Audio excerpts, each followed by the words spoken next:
दिन हमें संविधान सभा के अध्यक्ष देश रत्न डॉक्टर राजेंद्र प्रसाद जी और संविधान के ड्राफ्टिंग समिति के अध्यक्ष डॉक्टर B.R. आम्बेडकर जी का पुण्य स्मरण और नमन करना चाहिए। जिस संविधान के बदौलत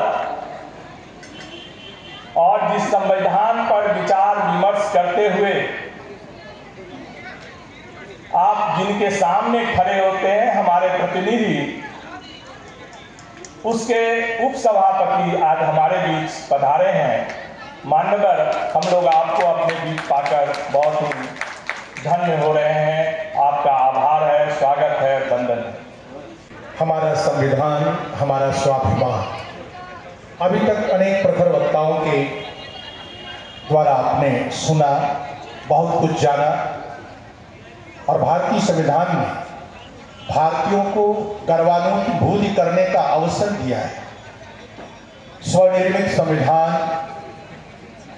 अपना संविधान जिसने भारत को तमाम तरह की विभिन्नताओं के बीच में एक सूत्र में पिरोए रखा है और तमाम तरह की भिन्नताओं के बावजूद भी व्यवस्था ऐसी कि हर भारतीय संविधान, भारतीय परंपरा, भारतीय व्यवस्था पर गर्व करता है।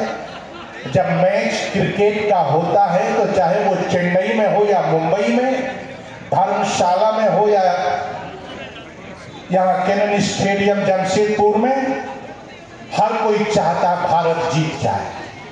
हमारे माननीय मुख्य अतिथि से मुख्य वक्ता राज्यसभा उपसभापति श्री हरिवंश, जोरदार तालियों के साथ स्वागत करें। अभिनंदन।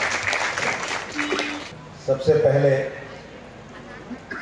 बाबा की इस नगरी में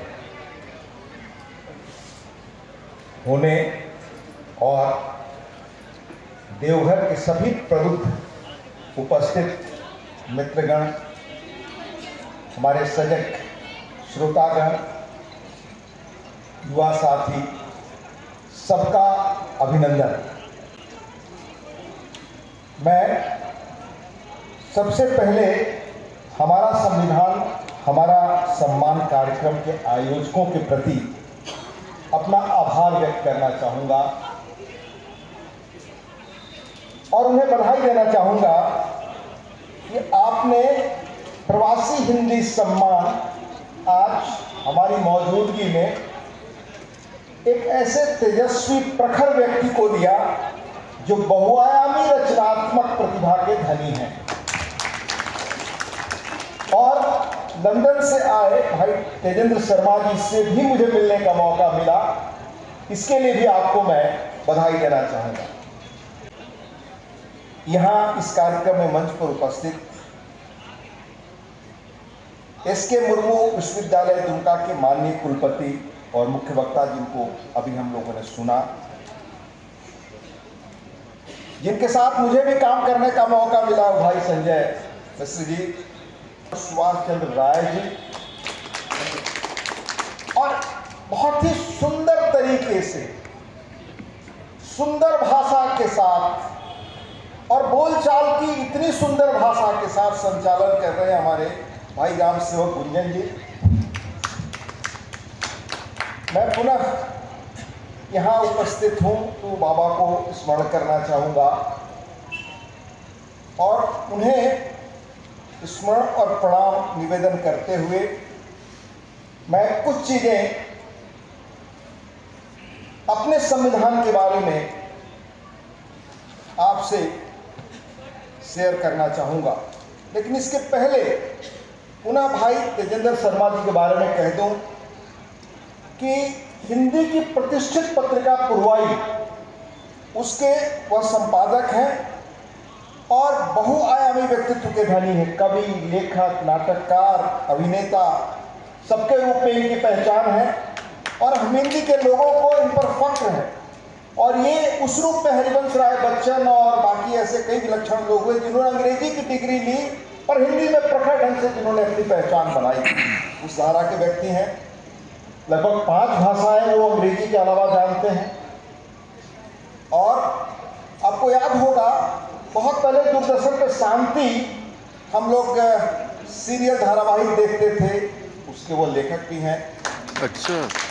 और सुना आपने कि कैसे हिंदू शर्मा मेमोरियल ट्रस्ट बनाकर वह कितना बड़ा हिंदी का काम कर रहे हैं। इसलिए मैं आयोजकों को पुनः साधुवाद कहना चाहूँगा, उन्हें आपने यहाँ निमंत्रित किया। यह भारतीय लोकतंत्र का अमृत वर्ष है, 75 वर्ष हमने पूरा किया। हम लोग पावन भूमि देवघर में संविधान का स्मरण कर रहे हैं। इस शहर का भी योगदान रहा है इस संविधान निर्माण में। भारतीय संविधान को बनाने में, इसके निर्माण में झारखंड से लगभग 8 लोग बतौर सदस्य शामिल थे। खूंटी से जयपाल सिंह मुंडा, लोहरदगा के बोनीफेस लकड़ा, पश्चिमी सिंहभूम के देवेंद्र नाथ सामंत, हजारीबाग के बाबू राम नारायण सिंह और कृष्ण वल्लभ सहाय, और शायद पहली बार झारखंड की बात मैं स्मृति के आधार पर कर रहा हूं, राम नारायण सिंह जी ने वहां की। पलामू के यजवंश सहाय और अमीय कुमार घोष, और इस देवघर के आदरणीय विनोदानंद झा जी, मूल संविधान की प्रति में इनके हस्ताक्षर हैं। आप जानते हैं कि दुनिया का सबसे बड़ा लिखित संविधान है। इसका मूल वजन जो पहली प्रति थी लगभग 4.25 किलो था। इस विशेष मौके पर संविधान सभा के सभी 299 सदस्य, पूर्ववर्ती रियासतों के 70 सदस्यों की स्मृतियों को प्रणाम करना चाहूंगा। देश के हर भाषा भाषी, हर पृष्ठभूमि और संस्कृति के महापुरुषों ने इसमें भाग लिया। 2 साल 11 महीने 18 दिनों में परस्पर संवाद और बातचीत करके इसकी रूपरेखा तय की। संविधान सभा में 15 हमारी मातृशक्ति यानी 15 महिलाएं थी जिनका इसमें बड़ा योगदान रहा। मैं आपसे कहना चाहूँगा कि इसमें जिसे कहते हैं कि पर्दे के पीछे रहकर साधना की तरह, तप और त्याग की तरह जिन लोगों ने काम किया, उनकी दूरदृष्टि, चिंतन और प्रयास को भी हमें याद करके उनके प्रति कृतज्ञता बोध व्यक्त करना चाहिए। वो थे प्रेम बिहारी नारायण रायजादा, वैसा कर्मठ, लगनशील, देश प्रेमी, जिन्होंने 2 साल 11 माह 18 दिन में तैयार संविधान को लिखित रूप में हाथ से लेकर 6 महीने में तैयार किया, बिना किसी शुल्क के, बिना कोई पैसा लिए। देश भर में रायजादा जी सबसे सुंदर लिखावट के लिए जाने जाते थे। बसंत कुमार वैद्य जी का भी मैं स्मरण करना चाहूंगा, जिन्होंने इसे हिंदी में सुंदर लिखावट के साथ मेहनत करके तैयार किया। विशेष रूप से आज के दिन हमें संविधान सभा के अध्यक्ष देश रत्न डॉक्टर राजेंद्र प्रसाद जी और संविधान के ड्राफ्टिंग समिति के अध्यक्ष डॉक्टर BR आंबेडकर जी का पुण्य स्मरण और नमन करना चाहिए। संविधान सभा मार्गदर्शन करने के इन महापुरुषों का देश हमेशा ऋणी रहेगा। गुजरे 75 वर्षों में हम भारतीयों का मार्गदर्शन इसी संविधान ने किया है। आने वाले भी 750 वर्षों तक इसी संविधान का मूल स्पिरिट, समय के अनुसार जिसमें बदलाव की बात सबने की, उस संविधान सभा में यही संविधान करेगा। ऐसी हमें निश्चित रूप से विश्वास रखना चाहिए और एक पुख्ता धारणा रखना चाहिए। इसी संविधान के कारण 75 सालों में एक चाय बेचता हुआ व्यक्ति प्रधानमंत्री बन सकता है। डॉक्टर लोहिया ने कहा कि अब राजा और रजवाड़े के घर से नहीं, सामान्य लोगों के घर से निकले लोग भी शासन में आएंगे और सत्ता संभालेंगे। हाशिए के समुदाय, पिछड़े समुदाय, वंचित समुदाय, आदिवासी समुदाय आज देश की नियति तय करने की मुख्य धारा में है। इसी दस्तावेज के कारण पुरानी व अप्रासंगिक हमारी रीतियां, रिवाज, महत्व, प्रणालियां जो बंधन के रूप में हमारे ऊपर थे, वो खत्म हुए और आज देश की अंतिम सीमा पर, पहाड़ की चोटी पर, टापुओं के बीच बसे गांवों के लोग भी समान सपने देखते हैं। ये ताकत इसी संविधान ने दिया। हम सरकारी योजनाएं अगर प्रधानमंत्री जी के आने के बाद, जैसे मैं एक मोटे तौर पे बता दूं कि एक पहले के बहुत प्रधानमंत्री ने कहा कि ऊपर से 1 रुपया चलता है 15 पैसे पहुंचता है। अभी हाल में फिगर में पड़ रहा था कि बहुत सारी योजनाओं में सरकार ने लगभग 33 लाख करोड़ रुपए अलग अलग सीधे जनता के अकाउंट में डाला। 33 लाख करोड़, अगर वो 85% का हिसाब चलता तो 29 लाख करोड़ ये सारे पैसे कहां जाते? सिर्फ 5 लाख करोड़ जनता को पहुंचता। ये 29 लाख करोड़ जो बीच के बिचौलिए हैं उनके हाथ में जाता। तो सरकार चेतना के साथ काम कर रही, तो हम भी अपनी ड्यूटी का निर्वाह करें, हम भी स्थितियों को समझें। अगर हम नहीं समझेंगे, हमारे अंदर वो देश बनाने की अगर स्पिरिट नहीं होगी, तो सिर्फ ऊपर बैठे कुछ लोग प्रयास करते रहेंगे, इससे मुल्क विवेकानंद के सपनों को प्राप्त नहीं करेगा। आप में से एक एक की जिम्मेदारी है, और आजादी की लड़ाई में एक एक व्यक्ति ने सहभागिता महसूस की, तब हम आज बैठे हुए हैं यहाँ मुक्त होकर स्वतंत्र देश में और स्वतंत्रता से बात कर रहे हैं। इसलिए इस स्थिति को देखा था डॉक्टर अम्बेडकर ने और राजेंद्र प्रसाद ने। डॉक्टर अम्बेडकर ने कहा, इसका मैं हिंदी स्वरूप आपको बता रहा हूँ, 25 नवंबर 1949 को, यदि राजनीतिक दल अपने दल के हितों से देश के हितों को ऊपर रखते हैं तो स्वतंत्रता, हमारी स्वतंत्रता एक बार फिर खतरे में पड़ जाएगी। यानी जिस दिन राजनीतिक दल देश हित को पीछे छोड़कर अपना हित बात करने लगेंगे, फिर हमारी स्वतंत्रता खतरे में पड़ेगी। आज पूछिए राजनीतिक दलों से, कभी आपने पूछा है, या आप बड़े सचेत लोग बैठे, जो फ्रीबीज का बंटवारा चल रहा है, ये क्या आपके भविष्य पर खेल डाले, क्या आपको प्रभाव डालने वाला है? आप कभी गौर करिएगा, पढ़िएगा। 90 में ये देश कंगाल होते होते किसी ऐसे प्रधानमंत्री ने बचाया जिसका उस काम में कोई जिसकी भूमिका नहीं थी। 83 से देश को कंगाल करने की कोशिश शुरू हो गई, और जितने उस वक्त के रिजर्व बैंक के गवर्नर हुए, 83 से जो भी प्राइम मिनिस्टर हुए, उनको लिखा कि दुनिया से आप शॉर्ट टर्म लोन ले रहे हैं भारी इंटरेस्ट रेट पर, और लोगों को मुफ्तखोरी में की आदत डालना है, देश गुलाम होने की ओर आर्थिक रूप से बढ़ रहा है। लंबा किस्सा है, मैं अभी आपको उसका विवरण नहीं सुना रहा हूं, लेकिन जब 90 में ये स्थिति आ गई, सारे लोग पीछे हो रहे, किसी ने साहस नहीं किया काम करने। जो व्यक्ति प्रधानमंत्री बने उनके बीच, और उस वक्त जो कैबिनेट सेक्रेटरी थी नरेश चंद्रा की बात हुई, नरेश चंद्रा कैबिनेट सेक्रेटरी थे, चंद्रशेखर जी प्रधानमंत्री थे। मैंने देखा है और उनकी किताब लिखी है, इसमें पूरा इसका विवरण है। कहा कि सर, उन्होंने कहा कि 21-20 दिनों का हमारे पास वो बच गया है विदेशी मुद्रा भंडार, ये देश कंगाल होने के कगार पे खड़ा। आप समझ सकते हैं, एक बार दिवालिया घोषित हो गए तो देश का भविष्य नहीं बचता, पर बचाया उस व्यक्ति। आज कम से कम 5-7 राज्य देश के ऐसे हैं जो फ्रीबीज के नाम पर जिस तरह का काम कर रहे हैं। सचेत हो जाइए, दल के हित देश के हित से ऊपर नहीं हो सकते, ये कहा था हमारे अम्बेडकर साहब ने। आज दलों के हित देश से ऊपर हो। फिर कहा अम्बेडकर साहब ने कि राजनीतिक दल अपने दल के हितों को देश के हितों से ऊपर रखते हैं तो हमारी स्वतंत्रता एक बार फिर खतरे में पड़ेगी, और खतरे में ही नहीं पड़ेगी, और शायद हमेशा के लिए खो जाएगी। आप अगल बगल के देश में देखिए, कई देशों ने अपनी आर्थिक स्वायत्तता गिरवी रख दी है पड़ोसी आर्थिक रूप से सक्षम देश के पास। मैं विस्तार से आपको नहीं बता रहा, पर ये याद रखिए और समझिए। फिर अम्बेडकर साहब ने कहा, हमें इस स्थिति से सावधान रहना चाहिए और अपनी स्वतंत्रता की रक्षा करने के लिए प्रतिबद्ध होना चाहिए, चाहे इसके लिए हमें अपने आखिरी रक्त बिंदु तक कुर्बानी देनी पड़े।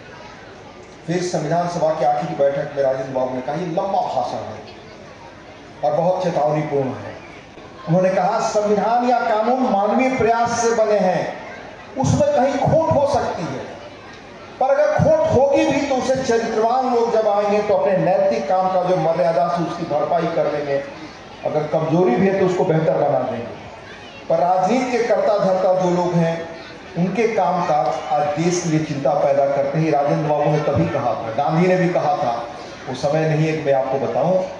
हमारे रामगढ़ कांग्रेस में जो इसी राज्य में हुई थी, खान अब्दुल गफ्फार खान ने कहा था, उसके बाद गांधी ने कहा था, हमें सचेत रहना चाहिए और आसपास कैसे बेहतर राजनीति जो करने वाले लोग हैं उनके साथ खड़े होइए, और समाज हर व्यक्ति का जो काम करता है उसको उस पर निगाह रखे, और अपने काम के ऊपर व्यक्ति निगाह रखे। तब हम मिल करके एक साथ कंधे से कंधे, जैसे उन लोगों ने हमें आज़ादी दिलाई, हम कंधे से कंधे मिलाकर देश को महान देश को विवेकानंद ने सपना देखा। क्या उम्र थी विवेकानंद की? 39 वर्ष कुल दिए। 25 वर्ष की उम्र में उन्होंने संन्यास लिया। मुश्किल से 14 वर्ष था। 14 वर्ष में दुनिया घूम करके भारत के अंदर वो चेतना दी कि आज भारत आज इस मुकाम पर खड़ा है जहां दुनिया उसको बहुत गंभीरता से, मैं दुनिया के मुल्कों में जाता हूं भारतीय संसदीय मंडल के साथ। मैं जब पहली बार विदेश गया था तो भारत को जाना जाता था कि सांपों का देश, सपेरों का देश, जादू टोना वालों का मुल्क। भाई तेजेंद्र शर्मा जी बैठे हैं, बड़े अखबारों में खबर होता था तो कहीं 1-2 लाइन एक आध महीने में मिलता था। आज कहीं दुनिया में भारत के लोग जाते हैं तो जो प्रतिष्ठा मिलती है उसकी आप कल्पना नहीं कर सकते। पर अगर हमें विवेकानंद के सपनों को साकार करना है तो बहुत प्रयास अभी करना होगा और हम मिलकर करें। बाबा की धरती से यही संकल्प लें, इस कार्यक्रम से ही संकल्प लें। बहुत बहुत धन्यवाद, आपका आभार। जय हिंद, जय भारत। और मैं आयोजकों के प्रति भी अपना आभार पुनः व्यक्त करना चाहूँगा कि आपने मुझे यहाँ होने का मौका दिया और आपसे अपनी बात कहने का अवसर दिया। बहुत बहुत धन्यवाद। सर, आपके आने से पहले बहुत सारे वक्ताओं ने जो पूरे संविधान पर बातें रखी और आपने हरिवंश सर की बातें जो आपने सुनी, तो आज जो स्थितियां बन रही थी कि आज हरिवंश सर का आना मुझे लग रहा था कि हो नहीं पाएगा, क्योंकि उड़ान की स्थिति ठीक बताई नहीं जा रही थी। लेकिन हरिवंश सर ने हम सभी का आग्रह स्वीकार किया। एक तरह से दुराग्रह की स्थिति थी हम लोगों की कि सर आना ही है, तो ये मैंने हम लोगों से के कारण जो उनको परेशानी हुई है, पहले इसके लिए हम सभी आपसे क्षमा प्रार्थी हैं। और ये है कि सर आपको सुनना हमेशा एक अद्भुत अनुभव होता है और उस अनुभव से हम देवघर के लोग मुझे याद है 2005 से सर आपको सुनते रहे और देवघर में काफ़ी आपको सुनने वाले लोग हैं जो बराबर उनका एक रहता है कि हरिवंश जी कब आ रहे हैं। और आपको इस रूप से जिस तरीके से सुनते हैं और बराबर घूमते रहते हैं, तो हम लोगों के लिए अभी स्मरणीय सब चल रहे हैं। और आप यहाँ आए इसके लिए आपका बहुत बहुत आभार। पुस्तक मेला का जो अंतिम दिन होता है उसी दिन हम लोग अगले का आगाज करते हैं, तो वह जो है दिया फिर से हम लोग इसी जगह प्रज्वलित होगा और उम्मीद करते हैं कि पुस्तक मेला और आगे से और उन्नति के और अग्रसर हो। आप सभी का हार्दिक अभिनंदन, हार्दिक धन्यवाद। अब पवन टम कोरिया की मोतियों की माला एक खास उपरी देकर सम्मानित कर रहे हैं।